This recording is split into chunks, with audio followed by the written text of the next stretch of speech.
भारत के उन महान स्वतंत्रता संग्राम सेनानियों के प्रति कृतज्ञता ज्ञापित करने का यह अवसर हम सबके सामने है। जब ये देश अपनी स्वाधीनता दिवस के आयोजन के साथ जुड़ रहा है, घर के ऊपर तिरंगा हो और हर भारतीय के मन में स्वदेशी का भाव जागृत हो। याद करिए, यह देश जब अपनी आजादी की लड़ाई को लड़ने के लिए आगे बढ़ा था, राष्ट्रपिता महात्मा गांधी ने हर भारतवासी को स्वदेशी के मंत्र के साथ जोड़ने का काम किया था।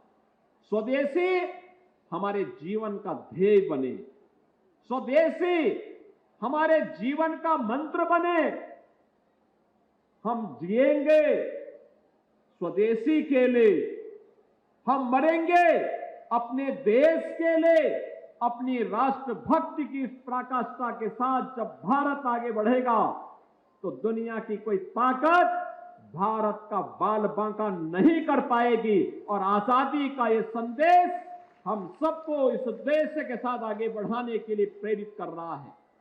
बार बार मैं आपका आह्वान करूंगा, बहनों और भाइयों, जब हम कोई स्वदेशी वस्तु खरीदते हैं, पर्व और त्योहारों की परंपरा प्रारंभ हो रही है और पर्व और त्योहारों की इस परंपरा में हम स्वदेशी वस्तु खरीदते हैं तो हमारे हस्तशिल्पी और कारीगर काम पाते हैं।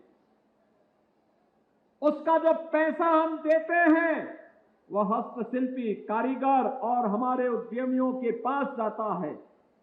जो उनके पास जाएगा वह देश के विकास में ही खर्च होगा, वह देश के विकास में खर्च होगा, देश के उत्थान में खर्च होगा, देश की समृद्धि में ही वह पैसा लगेगा। लेकिन जब हम विदेशी वस्तु खरीदते हैं तो विदेशों की वस्तु खरीदने की कीमत हमें उस समय तो चुकानी ही होती है, लेकिन बाद में आतंकवाद के रूप में भी हम उसकी कीमत चुकाते हैं।